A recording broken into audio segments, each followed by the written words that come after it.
And welcome back to Sullivan's Backstage Pass. I'm Hey. here with Nikki. Nikki, thank you so much Of for course. joining me today. Like, what an epic time we had in Memphis. First of all, I just want to say thank you for allowing me to be a fly on the wall for that whole experience and let it all soak in, because that's one of those experiences in life that you never think is gonna happen. And then when it does happen, you're like geeking out the whole time, because you're like, you get to see the real behind the scenes. And it was an honor and a privilege. So just thank you for allowing me to share that moment with you. Thank you, man. Thank you for being there. For me too, though. Yeah. That was to get that backstage moment of like the behind the scenes and experience a different culture and a different way of musicians. It's really cool. At the same time, I feel really lucky and blessed to live in Oregon. Oh my gosh. Only because of the condition of the roads. But that's Oregon definitely takes care of their roads. No joke. Yeah, Memphis was different. So when you flew in and we sort of got settled in and we did that trip up to Mississippi for that jam, was it kind of what you anticipated it was going to be? Just by like flying in and the trip we had already taken to Missouri, I kind of did expect it. Mississippi, unfortunately, is like one of the poorest states in the country. And it has so much history, though. And I kind of enjoyed the history and the different aspects of Mississippi and Tennessee, and just like that small homey town feel is really cool. That art gallery that we played at, oh my goodness, all the artwork on the wall and like just the vibe was just so cool. And it was so fascinating to see the community sort of rally behind you on this endeavor, because we came Portland strong. Like so many people came out to support and encourage that we basically took over places. It was cool to see. It was insane. I enjoyed it thoroughly. Like, the Pacific Northwest showed up in full force in Clarksdale and in Memphis. Like, half of our people in all of the bars, like half of the people there from all around the world, were from the Pacific Northwest. And it just blew my mind. And I think, correct me if I'm wrong, with the other people from the CBA, but I heard somebody say, I think it was Mike Day, who said that we had the most support in CBA history going to Memphis with us this year. And that filled my heart so much to know that we had that much support behind us.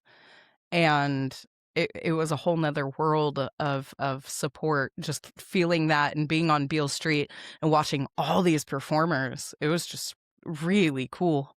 And also soaking in the memory of it all. Because, like, that place has got some musical memory just everywhere you look. Yeah, the nostalgia and, like, seeing all the little music notes with all the names in there for, like, the blues of fame, I want to call it. Yeah. Like, that was so cool. That was the coolest experience I've ever had, and it was a little bit emotional. These are all of our idols and all of the people that we look up to who, created this sound that we all go for. And the feeling and the history behind the songs and behind who they are, that's a big piece of Beale Street right there. And that's a big part of the emotional come down after you get back home, because you don't feel like it's real. Yeah. You're like, I walked the streets of where, BB King and Etta James and whoever, like walked, and you're just like, I don't feel like I did that. I woke up. Oh, so I know it could be a mix of jet lag, but I woke up on Monday morning after we got off the plane on Sunday and went home. I woke up in my own bed and I'm like, man, I've been gone for a full week, Sunday to Sunday, sleeping in a different house. I get back home and it just feels like it didn't even happen. Right? It didn't feel real. I'm like, did I just wake up out of like a week-long dream? I know exactly what you mean. Yeah. Yeah, and so one of the things I'm curious about, because like when you flew in, we landed, so it was like the day before, and we're sort of getting ready. And one of the things that the memory will forever be in my memory banks was waking up, and I couldn't tell whether the Nikki Jones Band was playing online or if that was just you warming up. And that was so trippy to experience that piece of it, because a lot of people, I guess, don't understand, like there's a lot of warm up involved Oh, yeah. before a competition like that. Oh, yeah. We've been practicing the same sets for the last like year, you know. Um you practice your 20 to 25-minute set, which is your first one for the regional competition. And then when you prepare for Memphis, you have 6 months about to prepare for 3 different sets. And, you get all the rules. You get penalized for, being under or being over a certain time slot that you're supposed to have. And for us, we wanted to perfect it to where we were like a minute to 30 seconds away from that. And so we got down these songs for our 30-minute set, our 25-minute set, and our 20-minute set. And we just practiced them over and over and over again. And we timed it every single time for the last 6 months just to perfect it.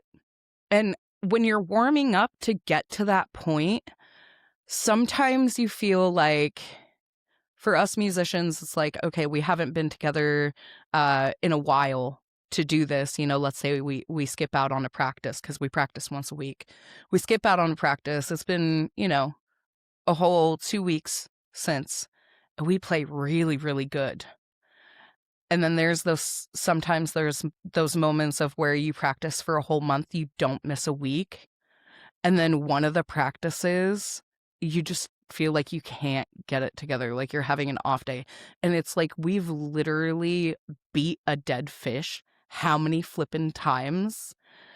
And like, how can we not have a bad practice? It just feels like we worked so hard, and it's just like, how does that happen? Yeah. How does that happen when you sit there and you drill it for like the last 6 months and you go into practice and you're messing up all over the place and you're like, what is wrong with me?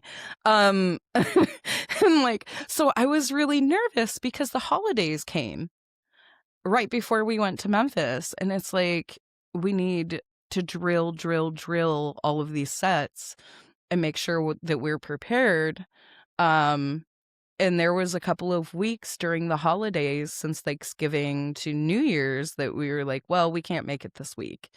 And I got so nervous because I'm like, well, sometimes when we miss, like, literally everything in our brain about this competition goes out the window. Like everything that we prepared for, because you're putting on a show. It's not just like performing songs, like you're putting on an actual show. And you have these crazy little details that you plan with your whole entire band. And you can't forget those details. And you need to be sincere with those details. They can't just be rehearsed so much that it like feels awkward in a way, They have to be sincere. And I think that's what sets people apart when they do this competition, whether they can drill it so hard that it does feel sincere. It doesn't feel like another show.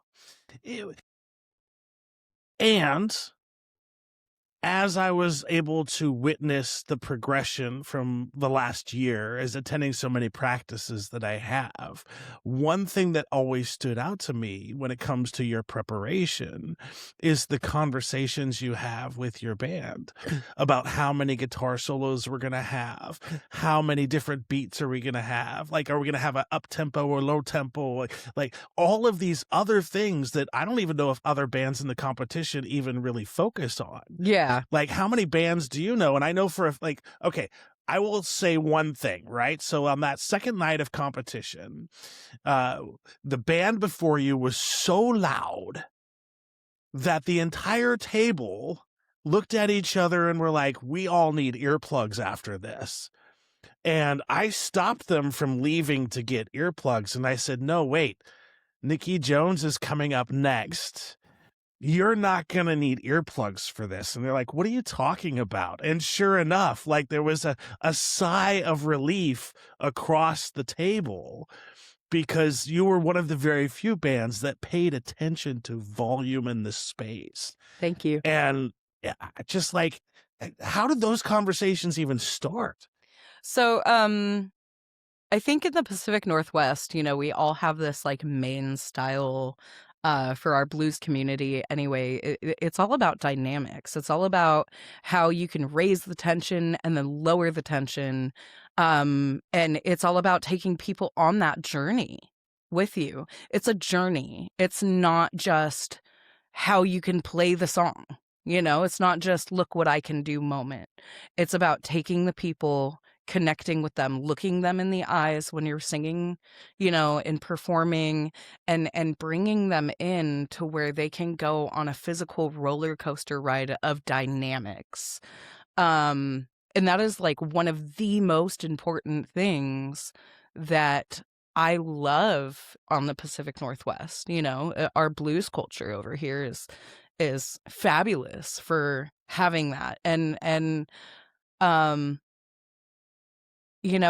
it brings happiness to my heart when I see musicians do that, because that's how you can separate them from anyone else. Yeah. And I remember that band that went on right before us because I was in the back and I was kind of like plugging my ears. I was next to the women's restroom and like that's where like all of the instruments were set up and it was right behind the stage. And I'm like, oh my God, like I feel so bad for these people. And when you're in the competition, sure, the sound men do their job. But also you as an artist need to play to the room. That's to show the judges and the sound guy, like, hey, we can play to any single room that you put us in, and we're not going to be too loud. We're not going to be too soft. Like we can show the fact that we have dynamics and not kill people. Yeah. Quite literally. And so that's the name of the game for the competition. That is one of the biggest things of the competition. And then one of the things too that I was geeking over was that first night we were there and you all got done playing. And then what happened next? Like somebody came over and invited you to do something? Oh, yeah. Or was Okay. like, I know what you're getting at. Yeah. So this is like a big thing because the sound guy, I don't know what his role was other than the sound guy, but it seemed like he was the guy running the show. He was the guy hooking up all the bands, and he was the guy just running the show for Blue City Cafe. And so as soon as I stepped off the stage, he looks at me and he goes, hey, does your band know how to run a jam? And I went, yeah. Like, Brandon's been doing it, I don't know how long, like, since he was 20s, yeah, yeah. early 20s. And I was like, yeah, and he was like, well, I need you to run a jam. He goes, come back and see me at 9:30. And I was like, okay. And so I kind of like huddled around the band and I was like, guys, I think we're going to be running the jam tonight, you know? And it was one of the pro jams at Blue City Cafe. And I told a couple of people that have been going every year, you know, Ray and stuff like that, and they were like, "Dude, that's huge. Like only the pros, well-known people host the jams on Beale Street for the competition." They were like, "What? How'd you do that?" You know? They were so excited for me. And when I came through the door at about 9:15, he stops like dead in my tracks. And I didn't even realize he was there. And he goes, "You're looking for me, right?" I was like, well, okay, yeah, I'm looking for you. And so he takes me and Brandon back to his office and he goes, "Look," he goes, "I know we're not really supposed to do this with the competitors, but," he goes, "I want 90 minutes of a jam. No more, no less." He said, "I already talked to Joe Whitmore, Blues Foundation president, and he said he's okay with me paying you guys $100 to host this jam tonight." And I was like, whoa, you know, like to get a direct call for the big man, you know, it was just kind of like our name was mentioned to Joe. And it was like, okay, like this is cool. Like, wow, this is a big opportunity because now our name, he's going to recognize that if he sees it again, you know, and that gives the Cascade Blues Association huge pointers, you know, because you're there representing not just your band, but your whole entire blues association. And for us, with how we team up, it's the Pacific Northwest.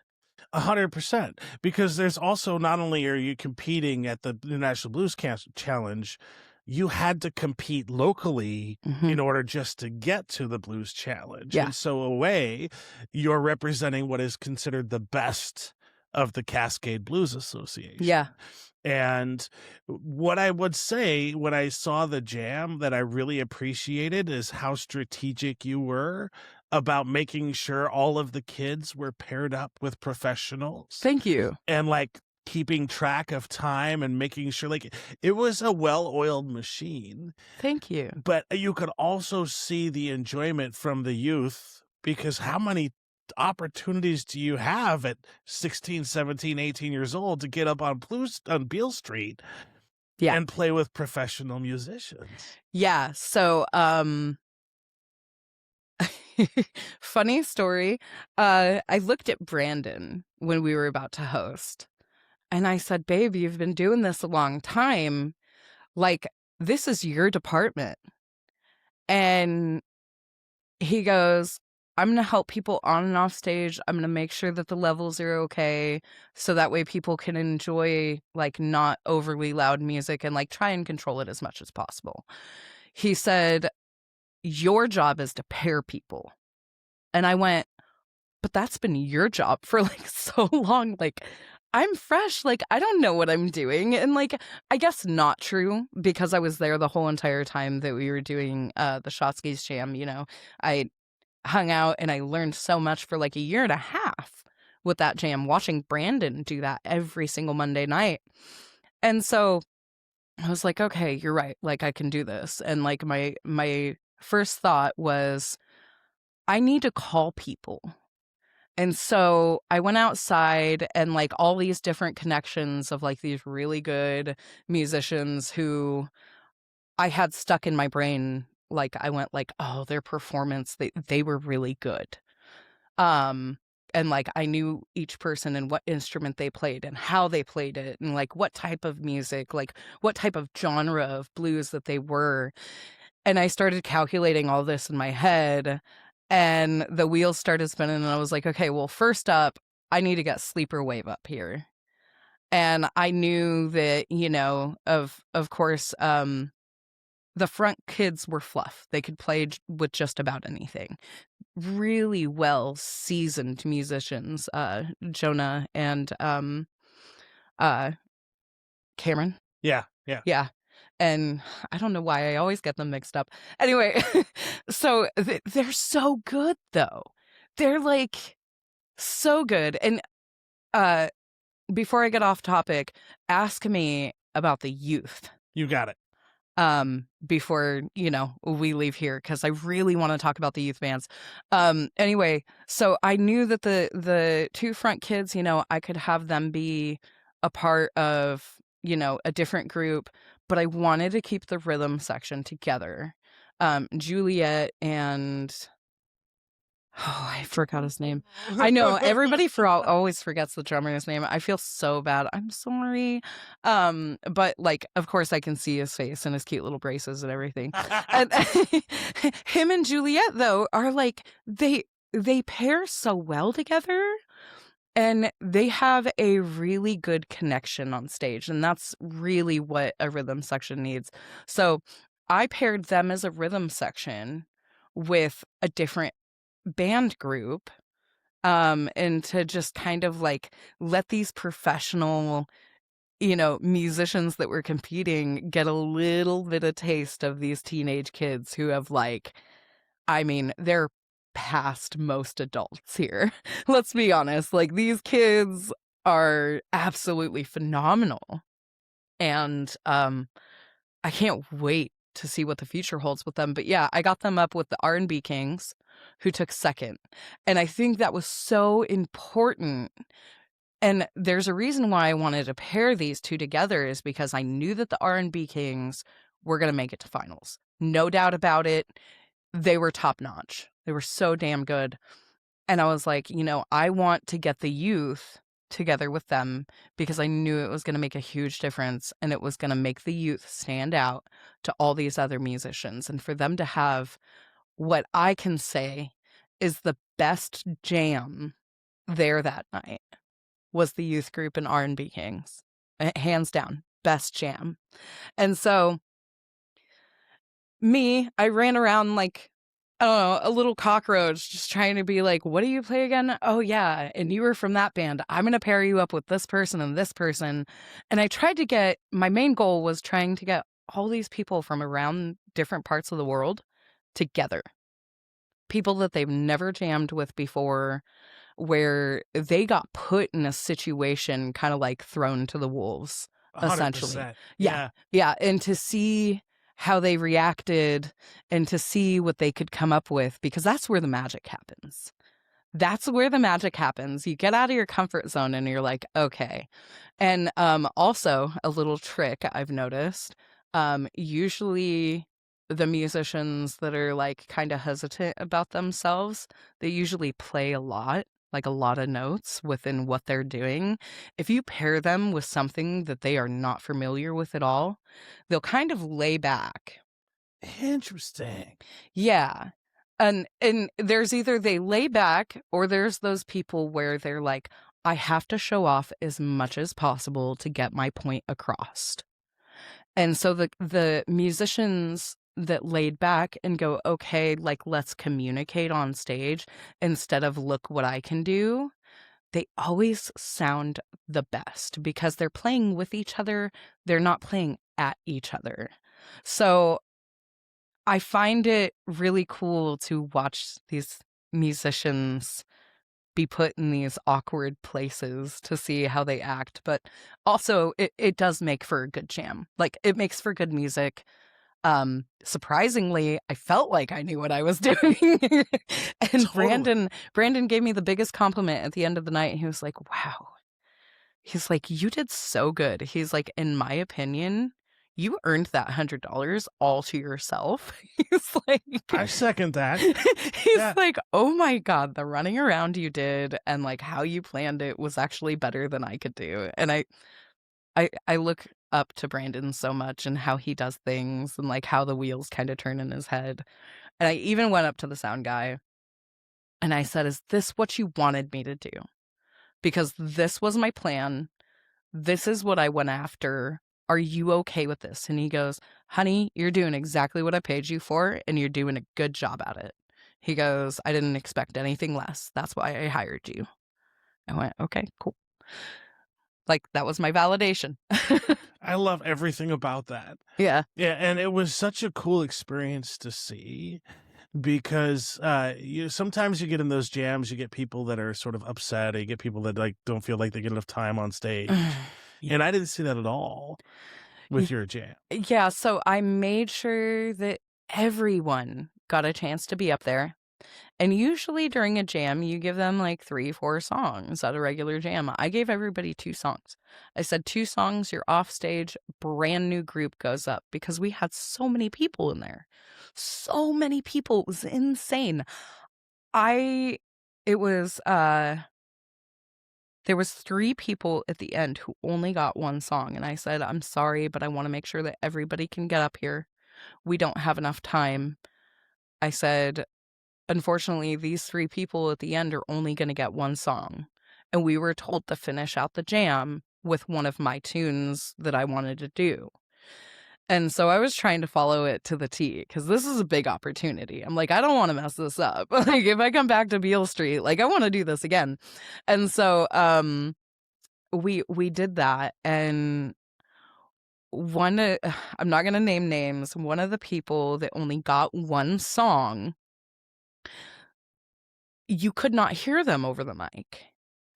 And I don't know if it was the fact that they, like if the chord came out a little bit, because I was having problems with that when I was performing, is the chord, like, it didn't lock into the microphone like it usually does. Oh, So there was at one point in time, my performance for, like, a split second, I saw the chord kind of poking out, and I think it was my first performance there, my cord actually fell out. And thankfully, I got it back in there in time before I started singing another verse. And if not, I had a plan that I was going to go over to Brandon's microphone and start singing in his microphone in front of him to act like it was part of the show. But that, like, of course, that's part of the variables when you go through the competition is learning how to work around that. But I kind of like was like, "Well, I'm sorry," because her friend came up to me and she was like, "They need another shot at singing." And I said, "I'm sorry, we don't have any more time." And I felt really bad. Um, but turns out, like, with all the other people singing, it was just them. yeah. It was the way that they sing, and there's nothing wrong with that. Usually that comes down to, like, a soundboard technicality or, like, how they use their microphone, which, you know, you gotta learn how to use your instrument, you know? So, it was kind of like a, well, damned if I do, damned if I don't moment, and I feel like I made that person upset, but there was nothing that I could do while in that variable of hosting the jam just to try and make sure that everybody got up there that wanted a jam. And then of course after that, then we get to the next round, right? The second performance Oh god. before the semifinals. Fucking flawless, Thank you. Nikki. Like across the board. That second set that got you into the semifinals was pure perfection, down to Thanks, the man. seconds, down to the notes, down to everything. And I could see the sort of symbiotic relationship of the band during that performance. What was that like when you get done with a round like that and you're like, because I would imagine you felt it too, right? All of us did. Yeah. We got off stage and we could just tell the look on the faces of our CBA board. They were like, "You fucking did it." They were like, they were all hovering around us, and I had that really awesome moment with the band as we were getting off stage, and we all just looked at each other. We didn't have anything to say. We just smiled at each other. We kinda, like, pointed at each other like, "Yeah, good fucking job, dude." Like, and that was such a unison feeling that it was just like, "We can settle down now." Like, we're comfortable now. Because we had a really good performance, and I think right after that, when we got off stage, we had our moment with Timmer and Paula and Sandy and, Chad and everybody that was there. They filled that bar. And I made this clip yesterday. I can't remember. My days are getting mixed up. Can't remember if I posted it yesterday or this morning. But it was a clip of round 2. And I pieced together all of our best moments and like hearing the crowd. And it wasn't the thing that I noticed is it wasn't just our CBA people. There was a lot of people in there that were like, "Oh my God," like mind blown type thing. And it just felt so strange to me because we're from the Pacific Northwest. Like there are a lot of different dynamics and a lot of chord changes and key changes and like certain things that bands do that are really off the hook, and like the Pacific Northwest is super competitive that way. There's a lot of great people, doing all these things and the dynamics, and that's what we base our Northwest off of. And so all these people from around different places of the country, they have a different experience with blues. And so for them, like with the hearing the different things that we focus on that they don't focus on was kind of like, oh my God, like this is what we're missing, like aha moments of like, wow, I need some more of that. That was cool because I got a lot of other players that had came up to me and was like, dude, like I didn't pay attention to that. Like, wow, that's really cool that you guys like thought about all these things. And for us, like I said, our CBA members and everybody over here on the Pacific Northwest, like that's what our music is based off of. So it's not new to us, or it's not like, I don't know, it's not different to us. Right. Yeah. At the same time, though, like you could tell the difference, as I was saying. Yeah. And one of the most interesting aspects of the whole competition up until that point was the different venues. And so I spent most of my time at the Blue City Cafe. Obviously, I was sort of called to sort of follow you along and progress, but then there were some other times where you could break away and see some of the other venues. Yeah. And you get a better appreciation of just how immersed in music that Beale Street is. And just like, you almost kind of feel like you want to pinch yourself while you're there, because you're like 100%. stepping in other people's shoes. It's like, holy cow, Yeah. what an amazing experience. Like the drum shop. Oh my gosh. God. I forgot to answer your question. So yeah, when we got off stage though for round 2, I felt very validated by my CBA members and the fact that we did really good. And that night, like we could just finally relax and like mingle and like get contacts and all that. And then we were able to walk around, right? And so when I went to BB King's Blues Bar, and like all the other different venues, they all sounded different, and it was really cool. There was all sorts of different people. And I really, really enjoyed looking at the different cultures based off of each venue. Oh yeah. Like I never realized, because like you get some different cultures in our bar that we were playing at, like Croatia and like Luxembourg and like all sorts of things, right? And you get all these different people, which is really cool. People from Texas, Texan blues and stuff like that. And then you go to other bars and there's like Australia people and like like it was really, really cool. And so you get Korean all of bands. these like, yeah, different types of people and all of these different venues on Beale Street. And it was just the coolest thing. I do have to digress for one moment and talk about the story of the band from Luxembourg, because that conversation for me was probably one of my most memorable moments, because they had a rough time getting there. like their flight was canceled. They were awake for 26 hours and then they get up in the competition. And I remember asking him like how he felt he did. And he's like, oh, we're crap. Like, we suck. And I was like, what are you talking about? He's like, oh, for Luxembourg, we're the best of the best. But Poor guys. we're from Luxembourg. And so to be here with all of these amazing musicians, and it was just so awesome to hear somebody so humble, because you heard him on the stage like, no, you were damn good. But like that's the part that surprised me but didn't surprise me, was almost unilaterally all of the blues musicians in that competition were down to earth real people. Yeah. I think that's a variable when it comes down to being in the blues community. You know,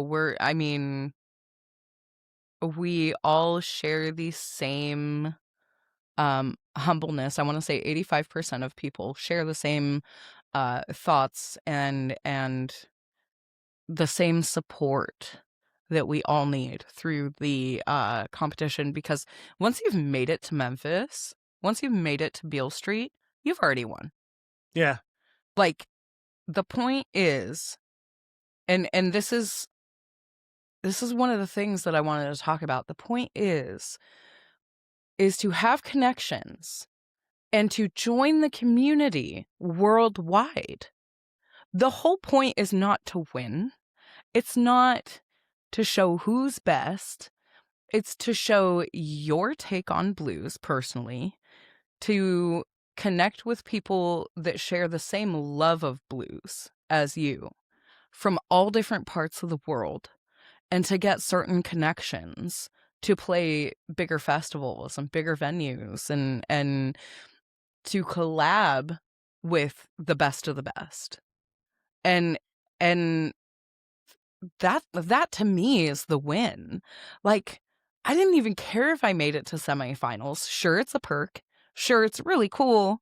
Sure, if you make it to finals, you get, recognized right away. That's super awesome. But that wasn't the point. And a lot of musicians, when they go there, well, not a lot of the musicians, but like, a certain percentage miss the point. Yeah. And some are very competitive and like, I'm against you type of thing. But I want to say 85 to 90% of them are just so welcoming and supportive and like, oh my God, your set was awesome. Well, so was yours, man. And it's that mutual connection of like, hey, let's collab on something, or like, let's share our information with both of our communities, and that way we can get together.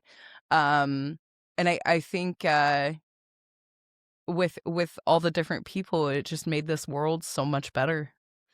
And one of the things that I really appreciate about my experience is how many times I heard bands tell each other, I hope you make second place. Like, yeah. So what an experience that is.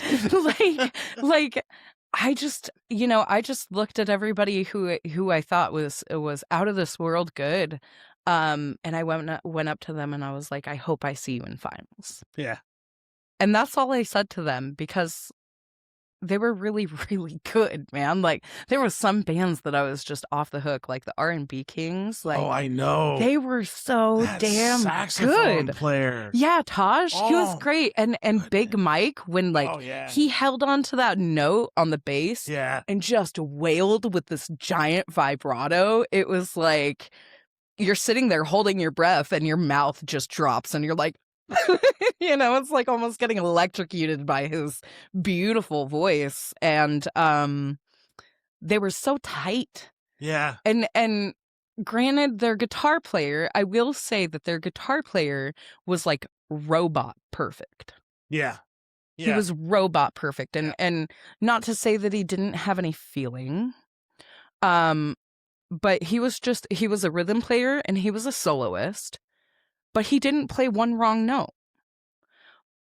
But there were other guitar players that had different skills than just soloing. But he had a flawless performance every time I saw him. Flawless. Yeah. Flawless. And me and Brandon were like, oh my God, we were taken back. And we were like, dang, he's like a Christian Pond, because me and him, we always joke around that Christian Pond, Jackie Rohr's guitar player, Yeah. he's played with us quite a few times. He's robot good. He's like where they just can't play a wrong note. Yeah, it was insane. I will have to say, after round 2, I went over to BB King's Blues Bar, and Derek Dove and the Peacemakers were playing. Oh, I know. That was so good.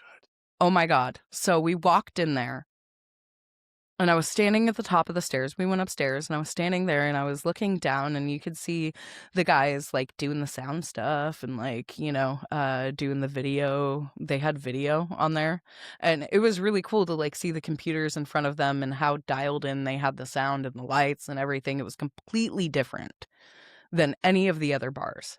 Well, it's BB King's Blues Bar, Yeah. But they had the best sound that I heard from all the venues. And when they were playing, I went, oh my God, these are the guys that we checked out before we came. They had like 9 million views on a song. And we were like, oh, dang, they're pretty good, and we got there.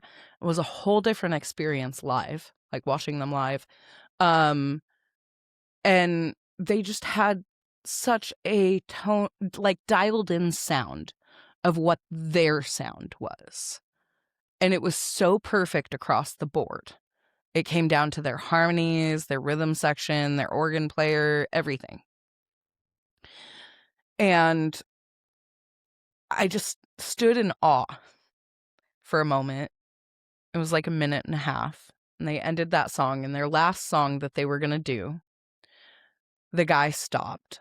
And he started talking about how the next song that he was going to play was off of his album that he wrote dedicated to his father that passed. I'm going to cry.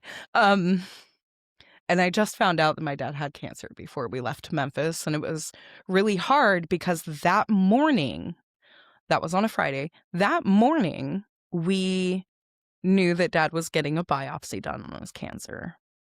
And my mom, when I talked to her that morning, she told me that Dad had a hard time getting out of anesthesia, and it took him a lot longer. And she was worried about it, but he made it out, and he, came home. And when he announced that song and he started talking about his dad, I started to bawl. And I really felt the sincerity of him explaining the song, and you could hear his voice crack. And Brandon's like, well, why don't we come and sit down at the table? Because he was like, do you want to go? I was like, no. Like, I wanted to stay there because, number one, they were so amazing. But number two, I wanted to be in that moment. And that's one thing. If you can find a band to take you into that moment, that's rare for me. Because music, I'm settled on music, like all around. My whole entire life is centered around music. And, we go through emotional songs, and we see other bands, but I haven't been moved like that in so dang long. We sat down, and what really got me was one of the lyrics was, I had a bad day. And I lost it. And I had to go up to him at the end of his performance. I waited until they, got all packed up and stuff. And they were standing outside, and I went up to Derek and I said, dude, I haven't been moved like that in a long time. And I told him about my story about my dad. And I said, he just had his biopsy this morning. And I just really wanted to give you a hug because us musicians, we're kind of numb to that stuff most of the time. I said, but you made me feel it. And that was huge for me. And I told him, thank you. And we had a moment together. He gave me a really big hug.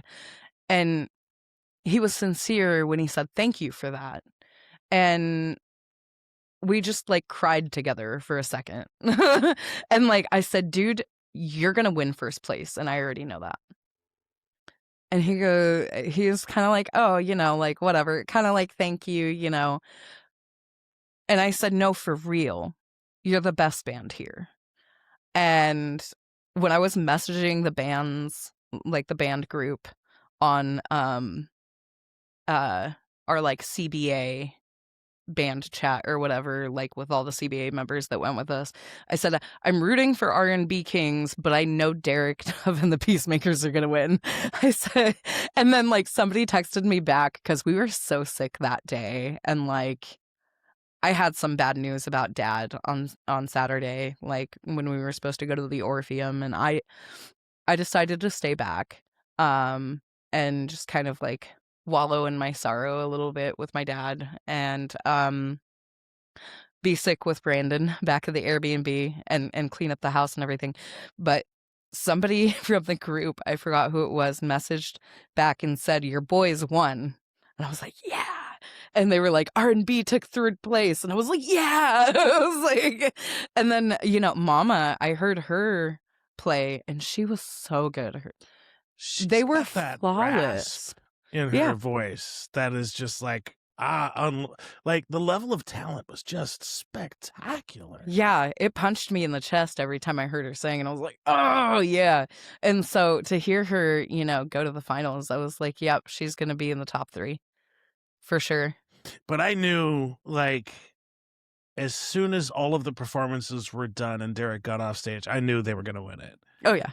I just knew without a shadow of a doubt. Like, their timing was like in the finals, they timed everything perfectly, the musicality, like they were perfect They're so seasoned. within the finals. Yeah. And I'm so sorry that you didn't make it to the finals.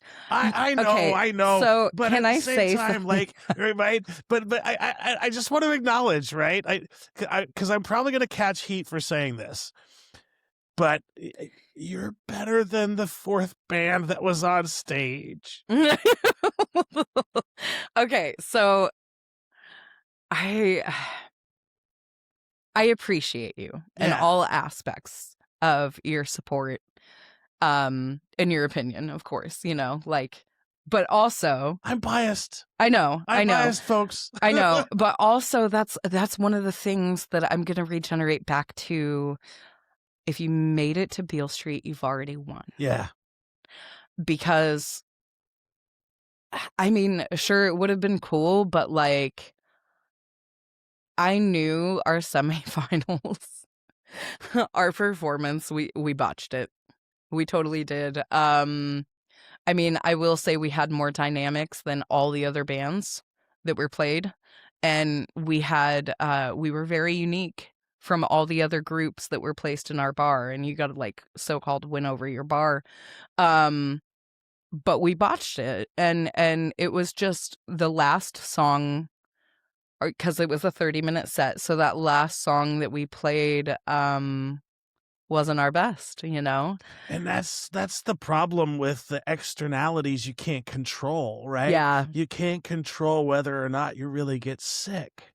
Yeah. And you two were sick. I know. Oh, I felt so bad. Yeah, with that song, you got to be on top of your A game. You got to be healthy. It's a complicated song. Yeah, because Ms. Carmen is on the upper register like half the song, right? Oh, yeah. Like you're constantly singing in a high range. There's this I know we figured out the note at some point in time, but there's this really, really high note that I have to hit, and I need to be extremely well to do it. And with how stuffed up we were, and like we got the Memphis crud, me and Brandon have started calling it the Memphis funk. Uh, it was hard. It was hard to do that song, and Brandon had mentioned it before we got on there. He was like, do you want to change the song last minute? And I was like, well, we didn't prepare for that. I said, I'm not sure if we can come in the amount of time that we need to finish for a 5-minute song. I said, I can, we can go on the fly and we can try and do it, but it's not guaranteed. And as a band, we all decided, let's just do it. Let's try it. And we knew the risk that we were taking. Um, yeah, and it was not the right choice for us, number one.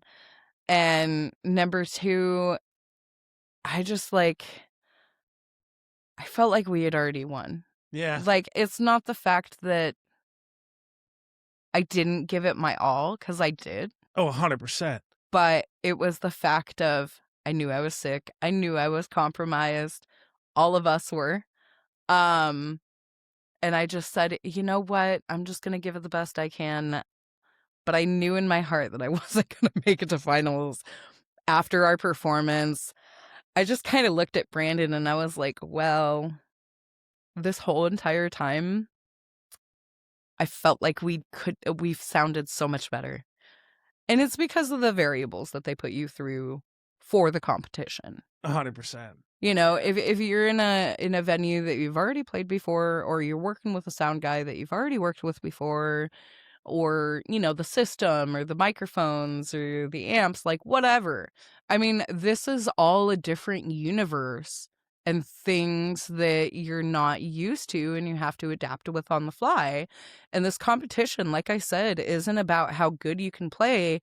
It's about how well you can adapt to your environment Yeah. on the fly. Because what the people are looking for is people to adapt to festival gigs very quickly and very well. And that's why they give you the prizes that they do. And that's why they give you the festival gigs that you do. Because it's all about, you know, can this band handle all these different variables within a good amount of time, and be professional enough to conquer that in a decent manner.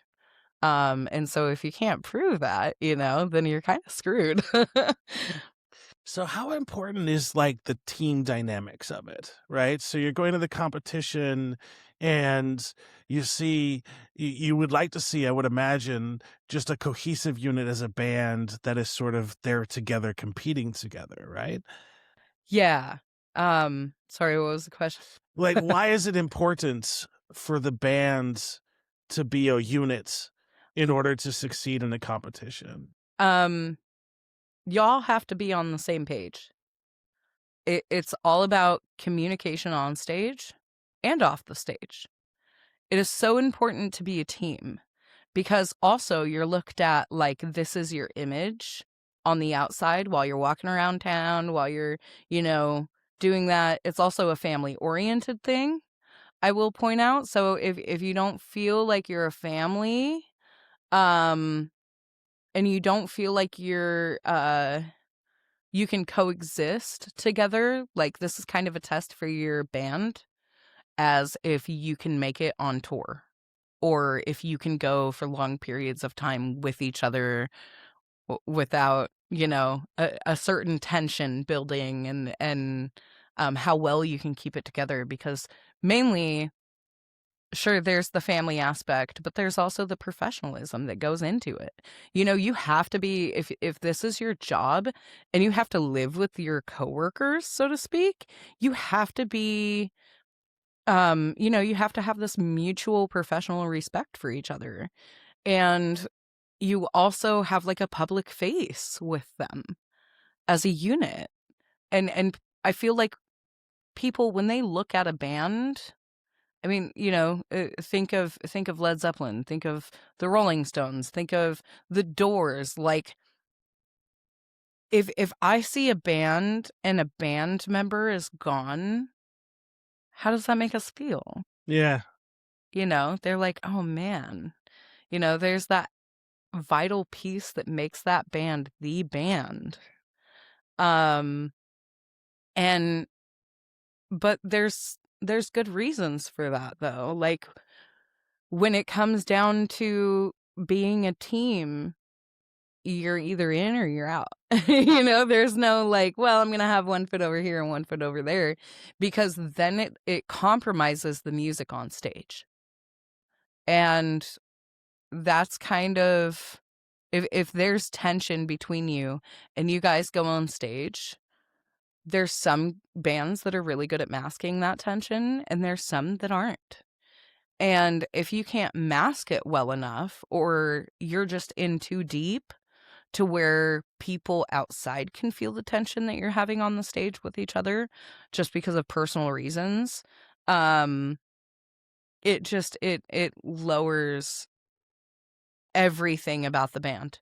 The energy, the sound, the quality, the communication on stage, how we interact with each other on and off stage. And It it kind of extends out to the community, right? it totally does. Yeah, it's a vital part because I will say with the judges, they're not just judging you while you're on stage. Ah. You see the judges walking around. Like, we had one judge for that jam. We had one judge stay all night at Blue City Cafe watching me run that jam. Interesting. Yeah. They watched me all night, and I was like, "Oh." Kinda You're like, "Oh my god." uncomfortable. But, like, of course, I didn't fret it, you know? I mean, there's that part of me where you're like, "Crap," you know? Like, they're judging me hard. But it wasn't in a bad way. They were Yeah. just watching what I was doing and how well I was doing it, and how nice and how fair I was being towards other people, and that's just my natural instinct. You know me, I try and be as fair as possible, I try and be as nice as possible, and the whole thing is good karma. You know, you bring out good karma will come to you, and, like, that's what me and Brandon live off of, and, you know, even if somebody's sour, you know, they could just be having a bad day. It doesn't mean that they're like that all the time, you know? So everybody has their bad days, and I just feel like if you live by good intentions, you'll receive those good intentions back. And for me, that wasn't a worry watching that judge watch me all night. I was just like, well, that's kind of cool. Like, they're staying all night. And, like, anytime, you know, me and Brandon got up there and played, like, they were just like, and it felt good.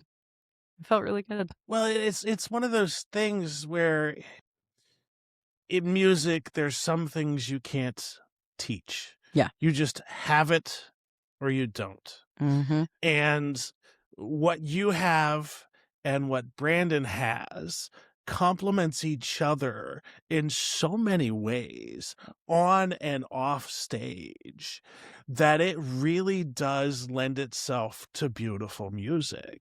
Thank you. And one thing I've been dying to ask you this whole time, and I don't know if I ever did, is what was it about blues that called you to blues? Because you could sing anything, Nikki.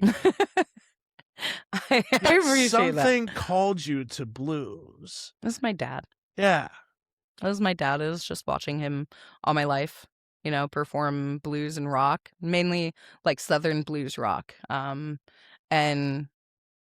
it, I knew it was easier to get gigs as a blues musician than any other music. And, you know, part of it was the money for me and the kids. Um, and part of it was what my heart and my soul was calling to, just because I knew it so well. It may have not been my first choice as a teenager, Nice. but it was as I got older.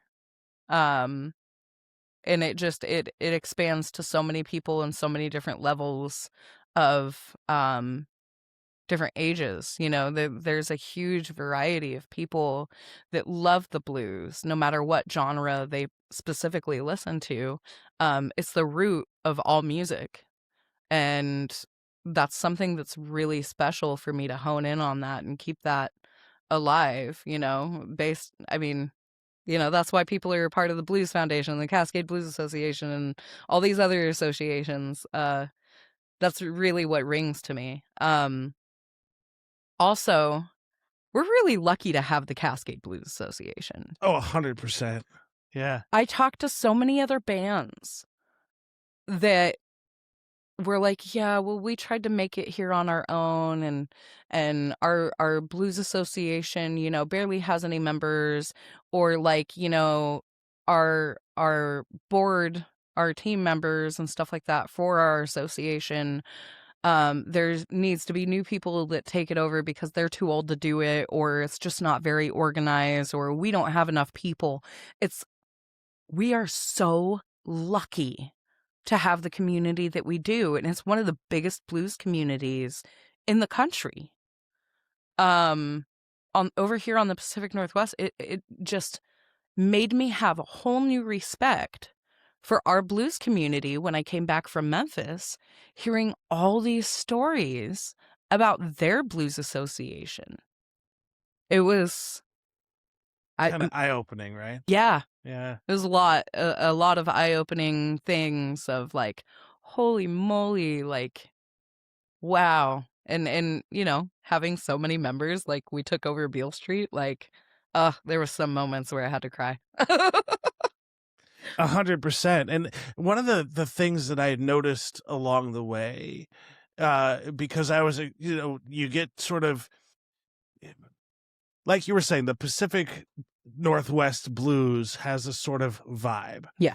And one of the things that stood out to me about the whole trip in Memphis and seeing all of these different other bands is seeing how the blues has influence in all of these other genres of music that I didn't put two and two together until I started sort of appreciating the blues in general. Yeah. Because it's one of those things like, that's where they got it from. And so it's like blues to me now seems like the unsung heroes of music Absolutely. because they don't get a lot of media attention. They don't get a lot of like airplay on mainstream radio. Yet the foundational piece and just how connected to every other genre of music the blues is, you can't deny its impact Yeah. on musical history. 100%. You want to talk about underground music. Yeah, right? Blues is the first underground music. Yeah. It really is. In the culture of how it became blues, is everybody had the blues. There was a whole entire reason behind why it's called the blues. And I think that a lot of people kind of lose their connection for these subgenres of where it's rooted from. And that's why Beale Street seems so unreal. Yeah.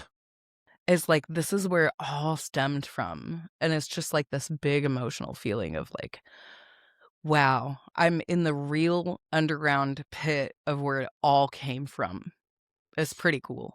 And I had the luxury and the privilege of going out that last night and listening to the local musician scene Yeah, and listening to the people that play who aren't in the competition. And you can tell that Memphis is a city of survivors. absolutely. You can just tell, like, there's a longing to survive there. And you can also see so much economic disparity there. And, like, people really struggling and surviving. And it's this weird balance between extreme poverty and also tied to this beautiful, powerful music. And it's an Yeah. undeniable feeling that I don't think I'll get anywhere else. Well, I think, you know, uh, Mississippi, the crossroads, Memphis is so close to that. And that's kind of like where it stemmed from and like spread out. Um, and that vibe is still the same today as it was way back when. And to keep that vibe, I mean, sure, it's unfortunate, but that's real, that's where it came from. That's real.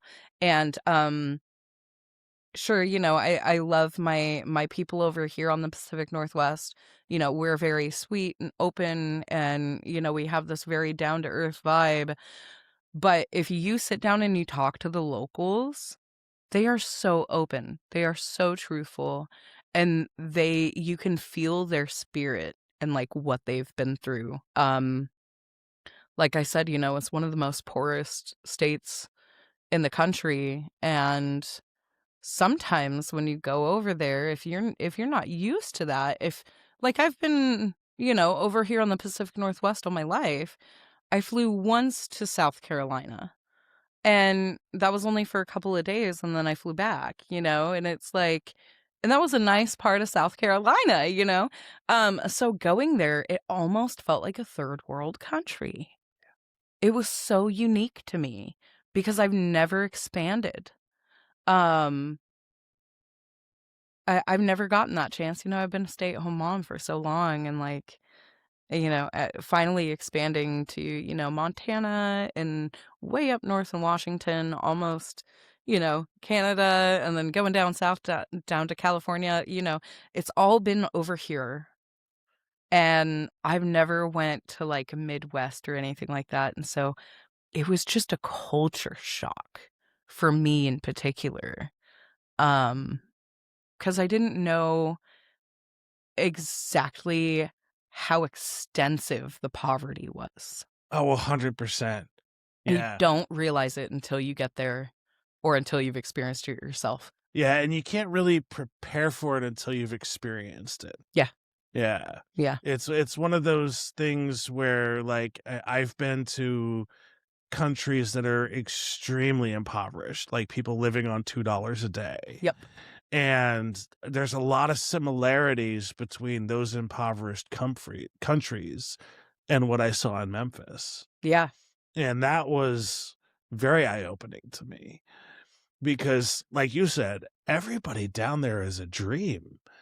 Yeah. Like, they're so sweet and sincere and nice and just like you said, real. Yeah. They're real people. Yeah. Over here when you're making money and stuff and you have a certain, like we have a certain culture, we have a certain vibe, and you get people over here that have it a lot easier than other states. And so it almost feels like an entitlement part of themselves if they don't let me explain that in a better way. When we get used to a certain lifestyle, we feel a sense of entitlement or what should be. And when you come out of that culture, when you come out of that mind frame and you see somebody else living a completely different life and a completely different culture, there's something wrong with you if it doesn't shock you to the core and if it 100%. doesn't open your mindset. You're just being naive at that point in time. And I just remember this lady, she was at Alfred's and she was serving us. And she seemed very like if she was kind of having a hard day. But she was still like super sweet. And by the end of the us eating our food and stuff, it, I just kind of looked at her and she brought me back my change, which was like almost $30. And I wadded it up and I took her hand and I handed it to her and I closed her hand and I was like, "Thank you." And she just looked at me and she goes, "Thank you." And it was like her eyes glossened, and I could tell like these ladies are making $7.25 a fucking hour. I don't even know if they're making that. They're not. Yeah. I think Memphis has a server wage where they're making less than minimum wage. Yes. And they're relying on tips for most of their salary. Yeah.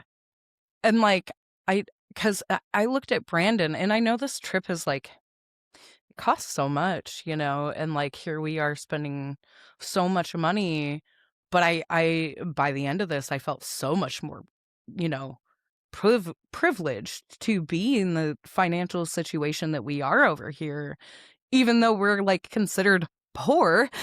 I'm just like, holy shit, like here, like obviously, this is a moment of take the shirt off of my back and give it to you, you know, and it just felt like it was the least I could do, and after that, we started tipping the servers over there way more than we would over here at home. just because of that reason. And it was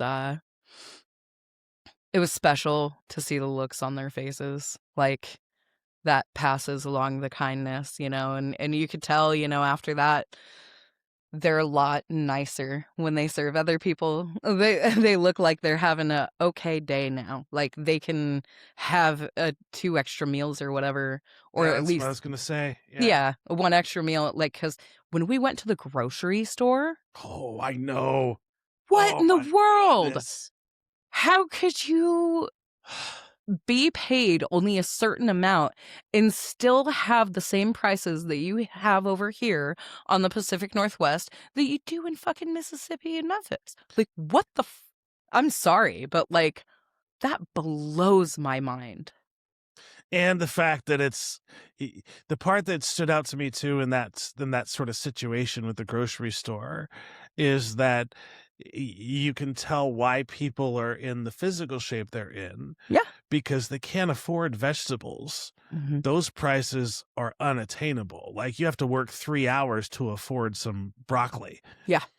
Or you can get Cheetos, Fritos, ultra processed foods for $3, Yeah. but they don't have access to good quality food because they're not making enough money. Yeah. And it's sad. Yeah. Yeah. But I want to circle back to better things, right? Yeah. Because it was one of those things where because when we got back to Memphis and I'm seeing what you got going on now and how you're moving forward, I'm like, you go, girl. Thank you. Because just the announcement of, and I'll let you do the announcement of your new label. Yeah. Yeah. That Lightning in a Bottle Records. holy cow! Congratulations. Thank you. Me and Brandon have kind of tiptoed around the situation for a while. And, we just thought, why not be a part of that community? And it's a good community to be a part of. Of course, you want to be cautious about what you're doing as a face for your business and who you want to be associated with. So it took me a moment to decide, and to kind of like feel out the waters and get to know Timmer and get to know the people that are associated with him. Because we live all the way in West Salem. We don't live up in Portland where we can go out every night and join the jams and get to know, all the people. And so we kind of have to communicate through social media most of the time. And so it was cool, you know, over the past several years getting to know Timmer and his sweet wife, Paula. I just absolutely adore her. And then, we finally were like, well, why not? There's literally nothing that could go wrong. Um, And then with like how many calls that we've gotten for festival stuff for this year, like we have so much going on this year. It's kind of insane. Um I'm really excited. I'm really excited. Uh Montana is absolutely beautiful. I went there 2 years ago with Cross Charles Mack. A phenomenal bass player, phenomenal guy, just all around super sweet. And he invited me to Big Blue Sky Festival for one of his performances. And I went over there just to play with Cross. And I got to meet a lot of awesome people. And I got invited back this year. And that's on the books. That's in the works right now. I got offered Libby, Montana. I think it's called River Fest, Blues Fest or something. I feel bad. I just know it's in Libby, Libby, Montana. And that's 2 weekends in a row. I'm booked for Peninsula Blues Festival. Fuck yeah. And then I'm booked for Sunbanks. Yeah, that's I mean, they just keep kind of rolling in. There's a couple other festivals that are in the works that I'm waiting for confirmation on. And it's kind of I can't stop the snowball. Well, you've earned it, my friend. Thank you. You have earned it. Thank you. You know, you have paid your dues, you have earned your chops, you have cut your teeth, and you have earned whatever success comes your way. I appreciate it. Because it's one thing to be an amazing musician like you and Brandon are. It's another thing to be the beautiful humans that you and Thank you. Brandon are. And so many times in our society, in our lives, the nice people don't get a chance to get ahead and they don't get a chance to succeed. Yeah. And so I will always be rooting for you two Thank you. because you're the sweetest, nicest people that I know. Same to you. Yeah. Yeah. Yeah. There's a certain based community that we have that it just feels so mutual. You know, and I think this next step with everything, it really feels like karma's coming back, you know? And me and Brandon, we're kind of preparing ourselves for a little bit of a different image coming up. Which I am excited about. Are you? I am so excited about I'm so this. nervous about it. Okay, so to fill people in on what we're planning to do is me and Brandon want to kind of change the name. Still keep the same logo and everything, but it's going to be the Logan Jones Band. Because it's not just me. And we've been playing with this idea for a couple of years now. Yeah. After we did Battle Me Up, it was like, okay, well, should this be the time? And we still had, you know, Bruce in the band and, you know, like it was kind of like a 5-piece and like, but it was mainly me and Brandon. And so we were like, well, we can't change it yet. You know, we just came out with our album. We got our logos going on, blah, blah, blah. We're making our website. And so it just kind of held us up. And then we were talking about it after we got back from Memphis. And I'm like, well, I just handed a whole bunch of people like our business card that said Nikki Jones Band on it, you know? And he's like, we kind of came up with a game plan where we can buy the URL Logan Jones Band and redirect it to the NikkiJonesBand.com. And we're going to make this whole new image where we can interchange whoever we want to and it still be valid as the Logan Jones Band, because unfortunately Lauren got his old job back. I'm a little upset about it. We all are. Lauren wants to play with us so bad, you know, Yeah. and he's like, man, this Memphis was like, you know, it put me on a high that I haven't had before, but he needed to go back to work. And we understand what he's going through and like, of course, family life and everything. And so now he works swing shift Tuesday through Saturday. Yeah. And I'm sitting there looking at our schedule and I said, dude, things are getting really big. Like, I need to hire a gun for hires now if you can't make it. And our communication with his job is just kind of, we can't predict the future. And so I think, you know, of course, we're going to try and play with them as much as possible when it can work out. But as far as right now goes, we've had to hire, you know, a drum for hire, which is going to be Brian Wixom. And we're going to collab with TC Coleman. Who is an epic drummer. Yeah. Yeah. Epic. Okay, so like on my list, the fact that I can say that I worked with Cross Charles Mack, which has played bass for Coco Taylor and BB King and all these other people that are just, you know, some of my biggest idols. And then to work with TC Coleman, who toured with BB King for 35 years, played with Etta James, like played with like all these amazing, phenomenal, just off the wall people, just to be in the company of somebody that truly lived it and to bring that feeling into your music is super, super cool. And Brian Wixom, he's a great ass drummer. He's really, really awesome at collabing with Brandon. They went to high school together. Yep. So like he's another ginger, you know? So Brian Wixom on drums kind of gives it still this like homey feel.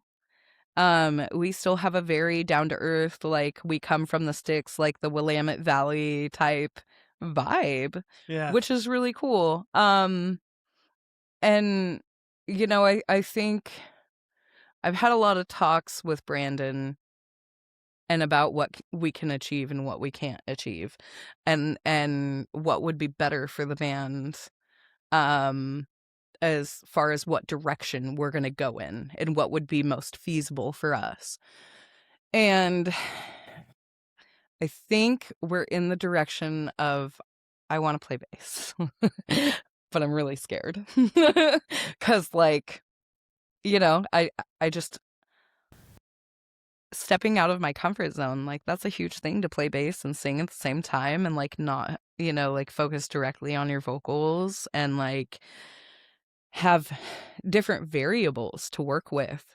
Um but I feel really comfortable on bass.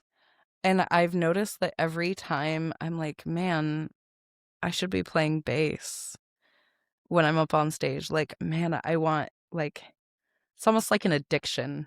Like, you see somebody doing, you know, whatever, like smoking weed, doing coke or whatever backstage, and you're like, man, I want some of that. That's how I feel about bass. And so, you know, I'm just learning. Like, I've only been playing for 2 years off and on. It's not a steady thing in my life. Um, but it's becoming a steady thing in my life just because I want it more and more. And with Timmer's help and with Brandon's help, and with quite a bit of guidance, especially Kevin, he's offered to help me multiple times. I think I'm gonna do this. I think I'm gonna, you know, take it on. And I had a very amazing conversation with Daniel Nicole about being a bass player and singing and having that power because, you know, not too many females do that. Especially in the blues world, you know, the ones that do that are not recognized or like they don't get the credit that they should. And for her to be one of those people that is wildly like well known and just a perfectionist, like she's my idol. She's the whole reason why I started like playing bass and singing at the same time. Um and to just kind of get that input from hers, like, you should be doing that. Like, why do you have a bass player up there with you when you could be honing in on that if you have the internal rhythm? Like, what's stopping you? And I like that talk with her kind of shocked me. And I was like, you're totally right. And so, you know, I went home and I talked to Brandon about it. And I was like, well, what do we do? And he was like, sometimes you have a bass player and sometimes you are the bass player. He's like, you have to get used to that. And that is one of the key components, I think, in our band is having the telepathy with me and you up on stage with our instruments. He's like, that is the most attractive thing to people.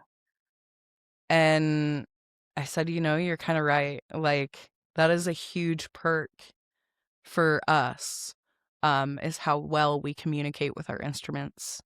So that's going to be pursued. And each other. Yeah. Right. And one of the things that I would say with that news is I'm excited to see how you two play together on stage. Right? Because there's more flexibility and room for you now as a bass player and a guitar player. Yeah. To do some clever things between the two of you. Oh, gosh. That you just can't find anywhere else. You can't. Okay, so I'm going to tell you this real quick. We got back, right?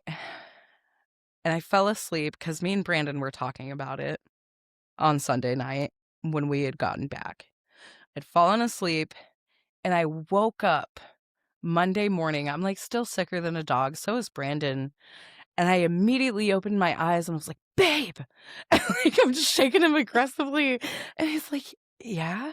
It's like I just had the most epic dream. He was like, "Okay." Like, "I'm still groggy, like, what's up?" And I was like, "I was playing Voodoo Child with you up on this big, huge festival stage, and I was playing bass, and you started walking over to Brian because Brian was on drums, and, like, you started doing your big ass, solo, like the breakdown in the middle of Voodoo Child. I really like it when we do that song because it really is like our own take on it. Oh, Brandon's 100%. guitar work is Immaculate. yeah. And so, but while he was doing that and like kind of like playing off of Brian, I was playing his wah while I was playing bass. And I was like, oh my God. I was like, that's part of our show. Like with everything that me and him do together and like the fact that I play with his instrument and his pedals just as much as I can play with mine. There's this huge connection between us that I feel like we can conquer more than a different lineup could ever conquer just between me 100%. and him. 100%. Because like one of the things that I notice about the two of you when you're on stage is you speak the same musical language. We do. And that is so rare within musicians, let alone a musician couple. Yeah. So it's like that you have this couple dynamic, right? Which is special. And you both are amazing fucking musicians. Thank you. So I think the two of that as a combination is going to be deadly. Thank you. I do. I am so excited to see what comes next.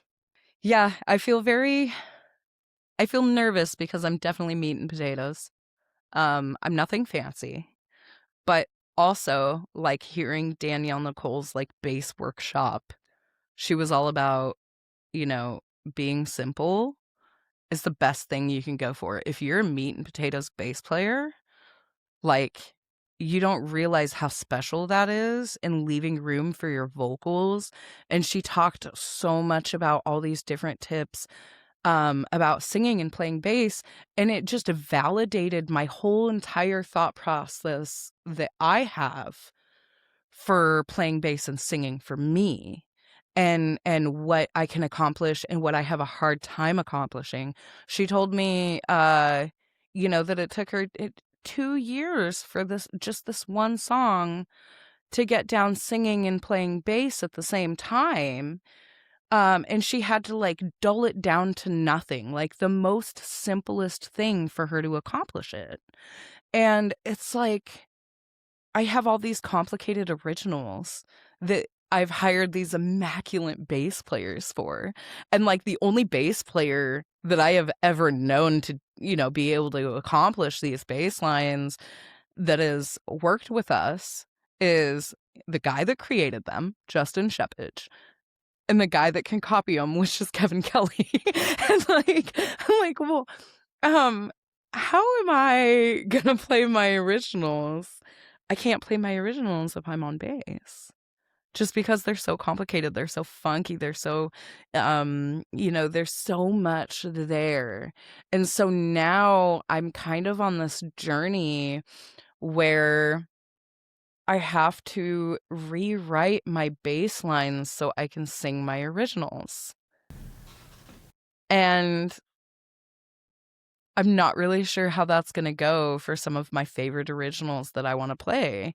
I mean, think of Take Me to the Top. Like, that bass line is outrageous. That is one of the most funkiest bass lines at the end of that song, and it's so busy. But hearing Danielle Nicole say, well, if it's simplified, like, sometimes it sounds so much better with your vocals.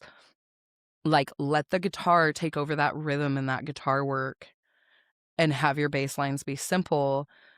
And so it just kind of like gives me the encouragement to try it out and see how it goes. Other than that, like I have Kevin and Timmer to rely on for those original songs that I want to play when I want to hire them, Um, but I feel like accomplishing what me and Brandon have first with me on bass and like getting that different, the special language that we have up on stage is more important right now. It feels right. It does feel right. It just feels right. Yeah, it's a big change. It's scary for me, but it does feel right. And I can say without a shadow of a doubt, because I've seen you play bass like 5 or 6 times now, and you have that intangible that some bass players don't have. You feel the bass, Yeah, right? thank you. You Yeah. don't play the bass. Yeah. You feel the bass, and that's different. It is. N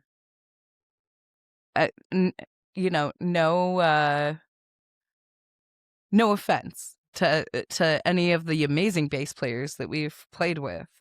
Um, but Brandon has told me time and time again, I love it when you play bass. He said it is the most room that I've ever had to take people on a journey with my guitar playing that I've ever had. He's like, it is the coolest thing for you to just dumb it down and you know exactly what dynamics need to go where. And he's like, you take control of the drummer and I can just like sit back. He's like, I've never been able to sit back and not worry about my dynamics until you got on bass. And he's like, that's really important to me as a guitar player, not just because he's a guitar player, you know what I mean? But him being an artist, Yeah. his phrasing, the journey that he's telling. And when every time he's just like, I want you to play bass. And it's shocking to me because Well, you're not selfish. yeah. Like you have this innate feel of when to push and when to take a step back. You're never the kind of person, and I think a lot of that has to do with your powerful vocals and you being the front person of a band, that you allow room for breathing on stage. Yeah, thank And you. you're not competing with Brandon for airtime. Mm-mm. You're like, how can we make this music better? And I think that's just the world of difference. Well, also on top of that, like I highly look up to Brandon not just as my partner, but as a musician. Oh, yeah. I mean, he's so flippin' talented. And everything I've been working with that man for like 8, almost 9 years now. And it's like every time we get up on stage, he still wows me like if it was the first time I've ever heard him play. Every single time. And like he'll be like, quit blowing smoke at my ass, but it's sincere. It's true. It's so true. Like every time. And like, it took me a while when I was starting to play bass to like realize, oh, he wants me to sing the next verse, because I'd be laying down just the rhythm, just the simple rhythm, and bringing up and down the dynamics, and like listening to his journey so much on his guitar that I forget that I'm a part of that journey and I'm supposed to like create it with him. And he's just like, like, are you going to start singing? And like, I'm just like, oh yeah, and that's what kind of brings it to a special point with us, is like we're both so into each other's journey and we want to be a part of that. And like now we've gotten so comfortable to where I think that we can just make like this phenomenal journey together and like collab in different ways that we've never thought of, or that at least I haven't seen from other people. Like, who the hell plays bass and plays on their guitar player's wah pedal, or flips their tone switch, or, like does that with their volume knob to go up and down while he's like, making all these like subtle harmonics. And like, I learned part of that. I can thank Johnny for that, because I learned part of that. Sometimes Johnny will like, flip his tone, switch or whatever. or he'll like touch Brandon's guitar strings with his hands, you know? And I watched him do that for a while and I was like, okay, that's cool. Like, I should start thinking of different ways to play with Brandon kind of like that. But now it's gotten to the point where I can't keep my feet off his wah pedal or his other pedals. And like we've kind of incorporated this show of me pushing his buttons all the time. And you know, not all the time, you know, very intricate little parts in what we're doing in our show. And I think that kind of brings us out from the rest. And especially watching him do it for so long, I know what he's going to go for. Yeah. I know if he's going to go for his walrus pedal, or I know when he's going to go for his tremolo pedal, or I know when he's going to play his wah, or, you know, like just watching him play for so long and just sitting back and paying attention to all that, really, it gives us a level up. 100%. And I chuckle when you said that story about being on the stage, because like I was able to be on stage like a couple, like before we went to Memphis, and I've been practicing that song for quite some time. And I loved hearing you sing, by the way. It was awesome. But like, I was ready, I was prepared, and I looked to the right and like, oh, fuck, Brandon's on stage. And I just forgot 3 of the lines to the song. And I was like, he'll make you forget shit. How do you not like keep that shit straight when you have such a talented musician to your right? Yeah. I still feel starstruck with him, you know, like in all the ways though, like not just on stage, but in our personal life, just because he is such a humble, amazing soul. And we've never fought, we've never argued, we've never bickered. I've been with the man for almost 8 years. Like, how do you have such an amazing dynamic with a relationship to where it's nothing but deep communication and there's nothing else? And that, like, you know, you're respected as a business partner and as a lifetime partner and as a co-parent and all these things and all these aspects. It's like, I never heard of a relationship where co-parenting doesn't get in the way of your relationship. Oh, 100%. There's always different parental views, and we don't have that. And I think it's just because it comes down to common sense and treating your children like human beings. You know, we're just genuine people, and that shows throughout us playing music together and us being lifetime partners and parents. And there's mutual respect between the two of you that you can feel. Yeah. Right? Like you can tell that it's legit. Yeah. You know, and it's one of the things that I appreciate about spending time with you and having the luxury of being around your family. Thank you. Is because you have that sort of sense of connection between the two of you. Yeah. And one of the things I always stress to parents, and maybe this is something you could say to parents out there, right? The importance of a unified front. Yeah. Like you don't make decisions unilaterally, or not unilaterally, like individually. Yeah. You co-parent. Yeah, we are a unit as one. You know, it's like, you know, Mom, can I do this? And I'm like, well, this is the situation. I need to talk to Dad before we make a final decision on this, whether it be just the simplest thing as you're grounded and you want to watch cartoons, you know, or whatever, you want to be on an electronic, but you're not allowed to have electronics. It's like having that unified decision of standing our ground.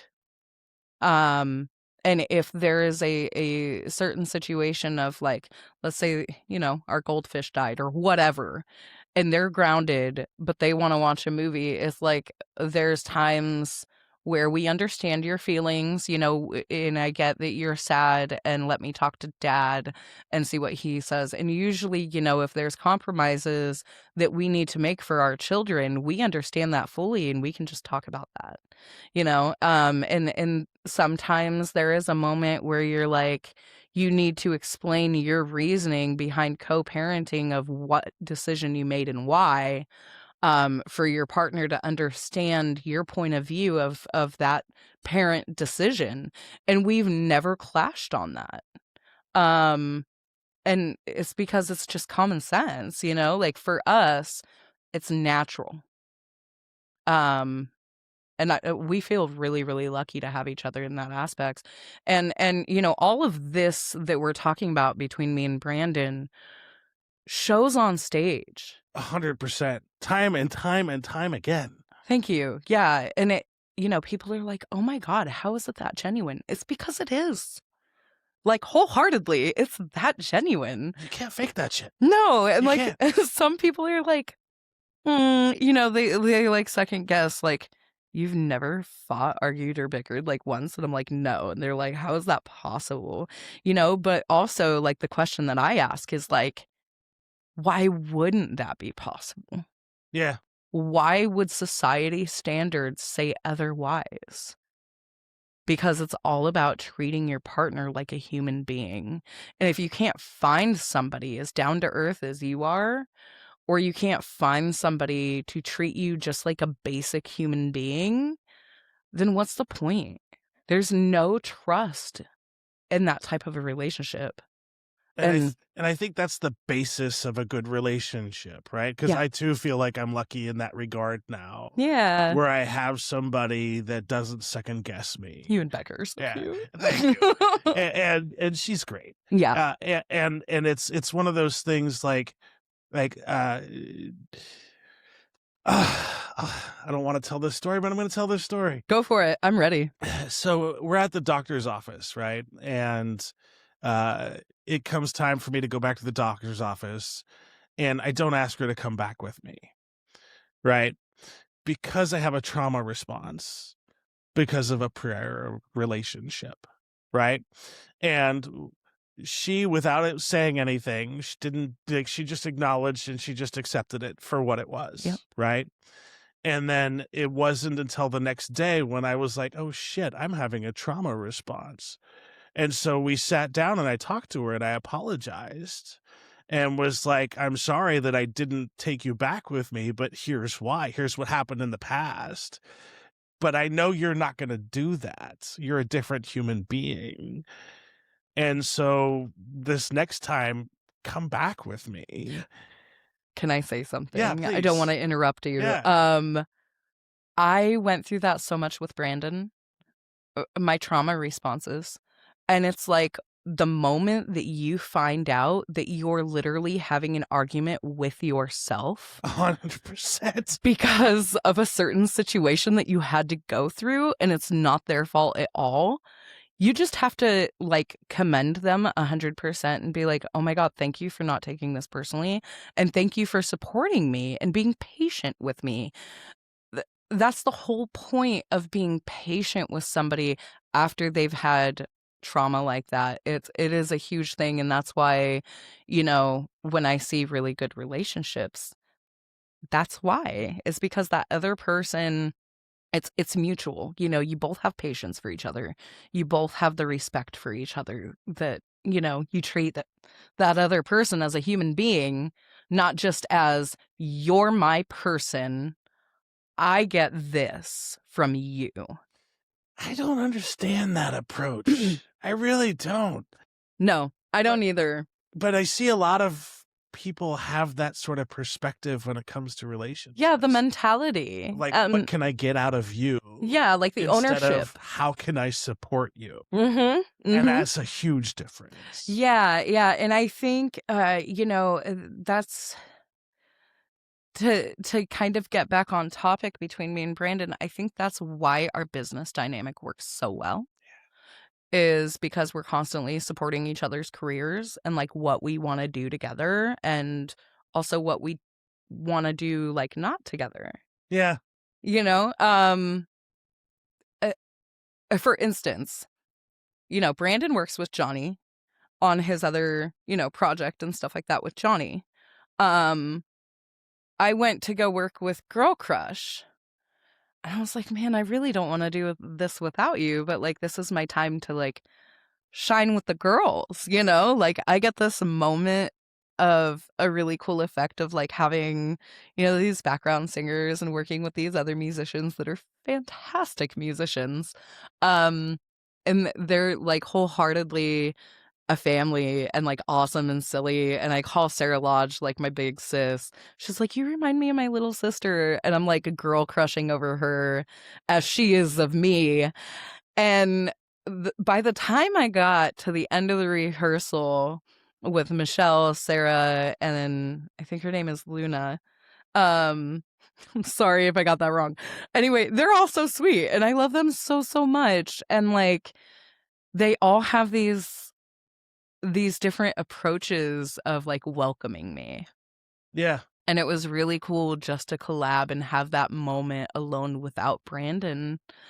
Even though I wish he was there and a part of that, it's like, oh, this is like a world where I can explore me being a front person as well on my own. And I know Brandon has gotten that chance several times of where people have invited him like, hey man, I want you to come and play guitar with me up on stage with my band.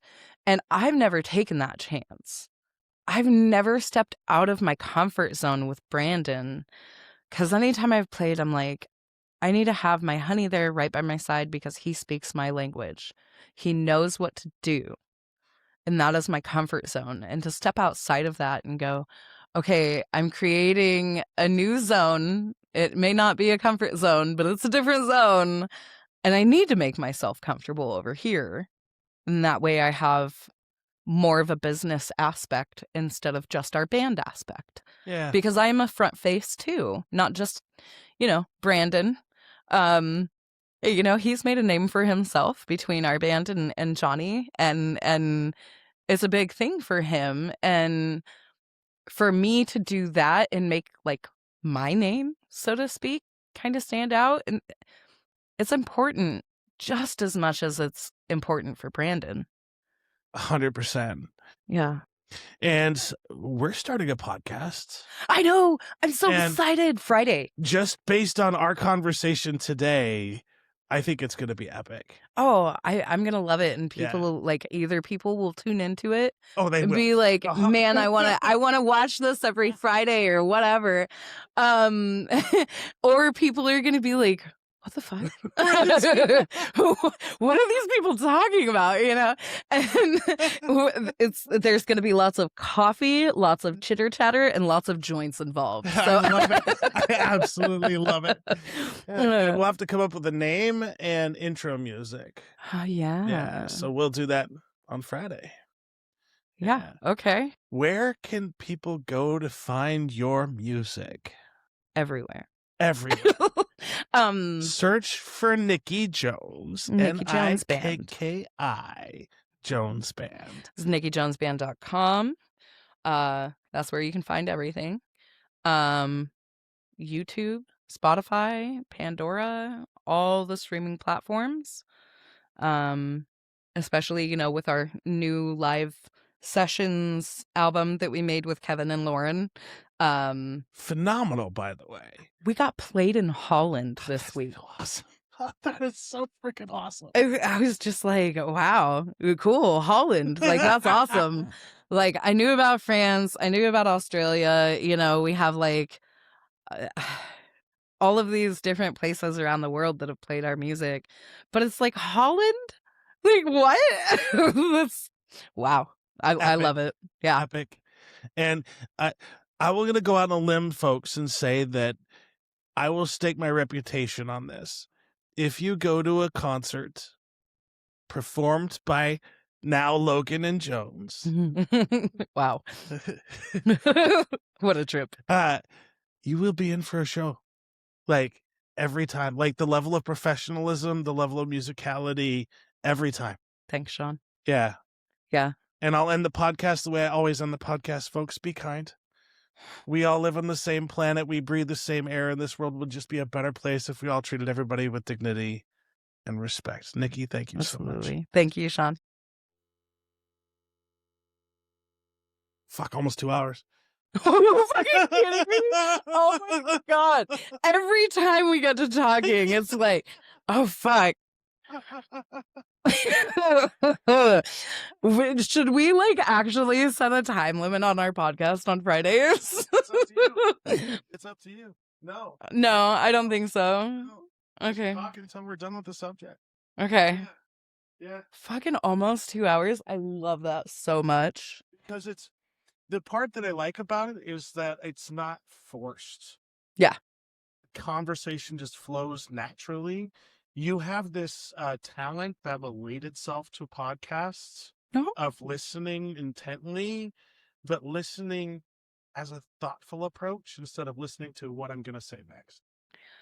I never saw it that way. Thank you. Because I watched your interview with Timmer, and Timmer was like on the dot, like, this is what I need to answer. Yep. And sometimes he'd like within like 10 minutes, he'll be like, what was the question again? And I was like, oh, maybe I should start doing that because I just go off the rails sometimes. But like, this seems so much more genuine because I physically can't do that. Yeah. And Timmer had a list. Oh, okay. Before we got on air. Oh. Everything that he wanted to talk about. As a business person. As a business person. Wow. Okay. Yeah. And so it like sometimes it felt forced. It did seem a little forced. Because he wanted to make sure that he hit every single piece. Yeah. Along the way. I didn't even talk about the facts, but whatever. We'll talk about it on Friday. That was awesome, though. Yeah, that was a really good conversation. And like I said, when you asked those questions, I had answers. Yeah. Without, you know, getting into. Yeah. Yeah. Perfect. Perfect dance. Perfect dance. When is what in the air? Monday. Yeah. Okay, that's perfect because I'm going to have a conversation with him this week. Okay. So. If you want me to wait until the following Monday, I do have one I can stick in there. It's just not as. I'll let you know, but I don't think so. Okay. I think it'll be all right. Yeah, I interviewed Josh Cole on Saturday. Cool. He's a bluegrass musician. Sweet. Not really. No. Oh, no. I know you got to interview all the good, but you also got to interview the. It's the ones where you get like a 1-sentence or 2-sentence answer, and it feels like you're trying to pull information out of them. Oh shit! Yeah, I hate that. Yeah, so it's like, come on, That's I know you have more. I know you have more. I know you have more. But no, that's shitty. That's such as life. Yeah, but it's like those people like